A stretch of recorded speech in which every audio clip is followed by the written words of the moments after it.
Mesdames et messieurs, bonjour et bienvenue pour cette nouvelle édition de Midi au Caire pour ce samedi le 12 décembre 2020.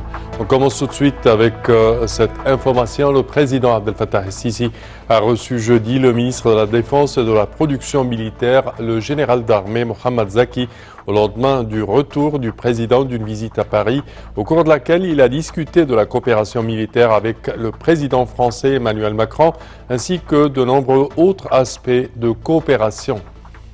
Par ailleurs, le chef de l'État s'est réuni avec le Premier ministre, Dr Moustapha Madbouli, le ministre du Pétrole, Tariq El-Molla, le gouverneur de la Banque centrale, Tariq Amer, la ministre de l'Industrie, Nevin Gama, et le ministre des Finances, Mohamed Maït. Selon le porte-parole de la présidence, l'ambassadeur Bassam Radi, le président a examiné le projet national de conversion des véhicules au gaz naturel. De son côté, la ministre de l'Industrie a passé en revue le plan visant à fournir des véhicules qui fonctionnent à gaz et au fioul et des véhicules qui fonctionnent seulement au gaz naturel.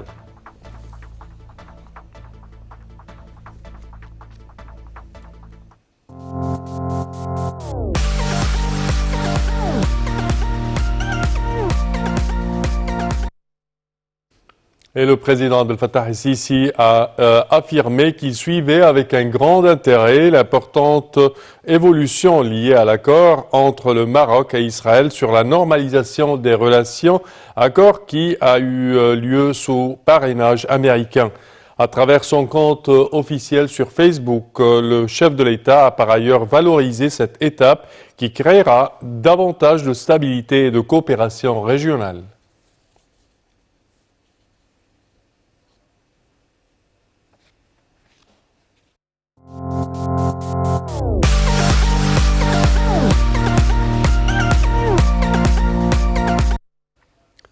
Et le vaccin contre le coronavirus sera distribué gratuitement en Égypte. La ministre égyptienne de la Santé, Dr Hala Zaïd, a affirmé que le vaccin contre le coronavirus serait distribué gratuitement en Égypte, conformément aux directives du président de la République, Abdel Fattah el-Sisi. Dans une conférence de presse tenue à l'aéroport du Caire, Dr Hala Zaïd a expliqué que le premier lot du vaccin s'inscrivait dans le cadre de lots consécutifs devant arriver successivement dans la période à venir, faisant état d'un contrat avec Gavi, l'Alliance des vaccins, pour l'obtention de davantage de doses de ce vaccin. La ministre de la Santé avait reçu jeudi soir à l'aéroport du Caire le premier lot du vaccin contre la coronavirus venant des Émirats arabes unis et produit par l'entreprise chinoise Sinopharm. Dr Zaïd a expliqué que l'Égypte vivait un jour historique, adressant ses remerciements au président Abdel Fattah el-Sisi pour avoir tenu à assurer ce vaccin au peuple égyptien, soulignant que l'Égypte est le premier pays africain à l'obtenir.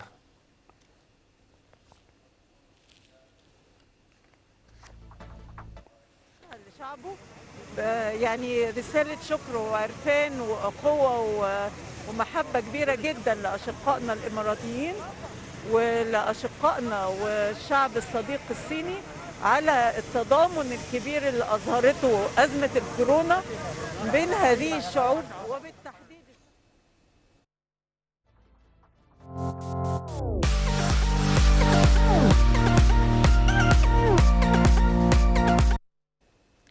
Et l'Égypte soutient les efforts de l'ONU pour assurer le vaccin contre le coronavirus à tous. L'Égypte soutient les efforts des Nations Unies et la coopération internationale pour assurer le vaccin contre le coronavirus à tous. C'est ce qu'a affirmé la déléguée permanente de l'Égypte auprès de l'ONU à New York, Mohamed Idriss, lors de sa participation à la célébration de la journée de la couverture sanitaire universelle. À cet égard, M. Idriss a appelé l'Organisation mondiale de la santé à coordonner avec les producteurs afin de s'assurer que les pays en développement ont accès aux vaccins et peuvent vacciner sans discrimination leur peuple contre le coronavirus. et d'ajouter que l'Égypte s'engage à assurer la couverture sanitaire universelle à tous en fonction d'un calendrier parallèlement avec les efforts déployés en vue de lutter contre la propagation du coronavirus. Avant l'apparition de la Covid-19, l'Égypte a lancé la campagne 100 millions de personnes en bonne santé, dont l'objectif était de dépister et de traiter l'hépatite C et les maladies non transmissibles. C'est ce qu'a rappelé M. Idriss.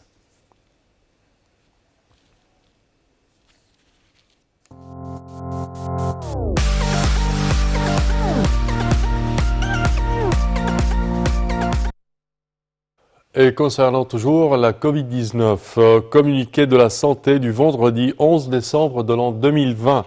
Le ministère de la Santé a annoncé vendredi que les personnes qui avaient été atteintes du nouveau coronavirus et sorties de des hôpitaux de quarantaine après avoir reçu les soins médicaux nécessaires, conformément aux consignes de l'Organisation mondiale de la santé, l'OMS, sont estimées aujourd'hui à 218 cas. 464 nouveaux cas testés positifs au coronavirus ont été enregistrés également aujourd'hui. Dr Khaled Megahed, le porte-parole du ministère de la Santé, a souligné que le total des personnes contaminées à la Covid-19 jusqu'à vendredi est estimé à 120 611 cas, dont 104 499 cas guéris et sortis des hôpitaux de confinement et 6 877 cas décédés, dont 23 enregistrés vendredi.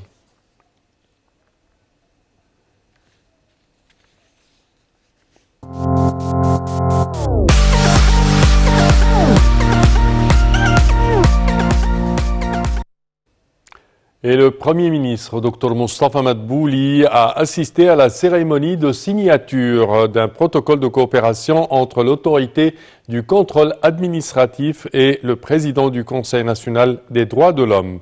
Ceci est intervenu en marge de la célébration organisée par l'autorité du contrôle administratif à l'occasion de la Journée internationale de la lutte contre la corruption. Le chef du gouvernement a affirmé que ce protocole s'inscrit dans le cadre d'une coopération visant à protéger les droits de l'homme et à lutter contre la corruption en suivant la mise en œuvre des stratégies nationales. Madbouli a souligné que le gouvernement œuvre pour soutenir les droits de l'homme à travers le développement visant à assurer une vie décente aux citoyens.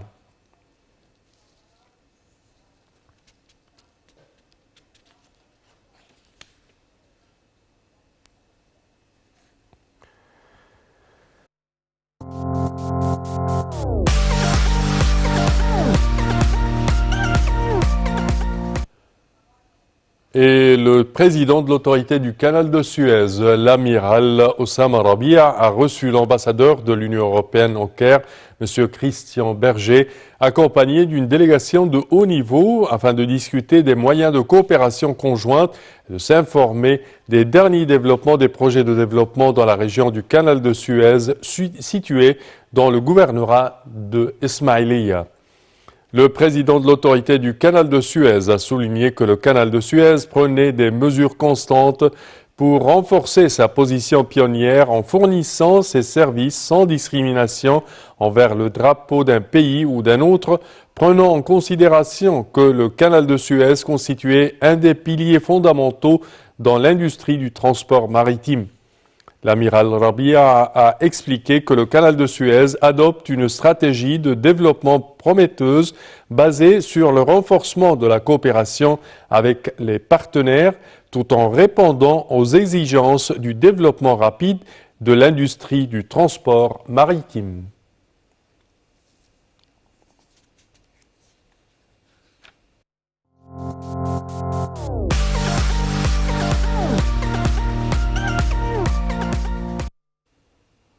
Et l'Égypte et l'Irak examinent les opportunités de coopération dans le secteur minier. Le ministre du Pétrole et des Ressources minières, Tariq El-Molla, a examiné vendredi avec le ministre irakien de l'Industrie et des Minéraux, Manhal Aziz les moyens de soutenir la coopération bilatérale au cours de la prochaine période en tirant parti des diverses expertises égyptiennes et des grandes opportunités sur le marché irakien, ainsi que des opportunités de coopération dans le domaine minier et les moyens de transférer l'expertise égyptienne en Irak. Et pour plus de détails, voici un compte-rendu. Lors de son entretien avec le ministre irakien de l'Industrie et des Minéraux, Manhal Aziz, le ministre du Pétrole et des Ressources minérales Tarek El-Molla, a affirmé que l'Égypte et l'Irak étaient liés par des relations et des liens solides et qu'ils existaient un intérêt commun à les soutenir et à les développer dans les divers domaines économiques avec un soutien sans précédent de la part de la direction politique des deux pays. Il a souligné l'importance de prendre des mesures efficaces pour accélérer le démarrage de la coopération dans certains domaines, avec l'aide de l'expertise égyptienne et obtenir des résultats rapides, ce qui constituerait un modèle encourageant et un point de départ pour accroître le volume de la coopération à l'avenir. Les deux ministres ont passé en revue au cours de la réunion les résultats obtenus concernant la formation d'un groupe de travail conjoint d'experts des ministères du pétrole, des ressources minérales, de l'industrie, du commerce, de la production militaire et de l'Organisation arabe pour l'industrialisation qui se rendra en Irak pour découvrir les possibilités de coopération et d'investissement et les capacités disponibles. Le ministre du Pétrole a également indiqué que le ministère était prêt à apporter toute son expertise dans le domaine minier à la partie irakienne, à échanger des expériences, des informations et de la coopération dans le domaine de la formation d'un certain nombre de travailleurs irakiens en mettant en œuvre un programme de formation dans les diverses activités minières. Pour sa part, M. Aziz a affirmé l'aspiration de son pays à renforcer la coopération avec l'Égypte dans les domaines de l'industrie et des mines et que les portes de l'Irak sont ouvertes à l'Égypte pour la coopération dans les divers domaines, soulignant que l'Irak tenait à bénéficier de l'expertise égyptienne afin de lui permettre d'exploiter ses importantes ressources de manière économique et durable.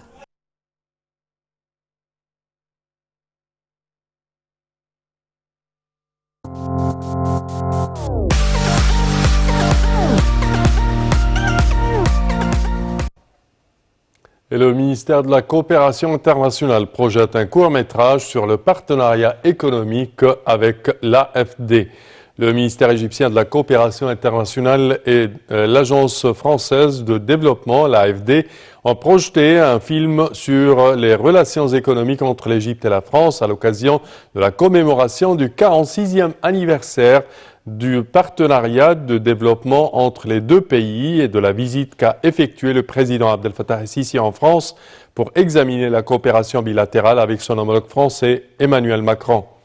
Le président el-Sisi avait achevé mercredi dernier une visite en France au cours de laquelle la ministre de la Coopération internationale et l'AFD ont signé des accords de financement d'une valeur de 715 millions d'euros dans divers secteurs, dans le but de développer le secteur de transport, accélérer la transformation verte et investir dans le capital humain.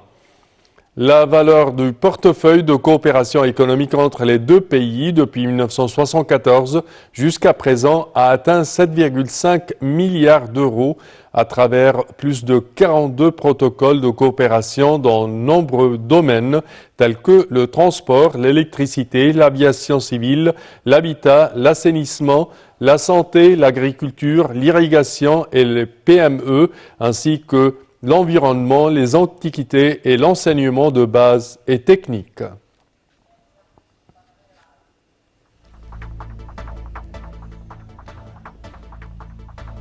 Et c'est ainsi, chers téléspectateurs, que prend fin cette édition de Midi au Caire. Je vous remercie de votre attention et je vous donne demain rendez-vous avec une nouvelle équipe. Merci à vous.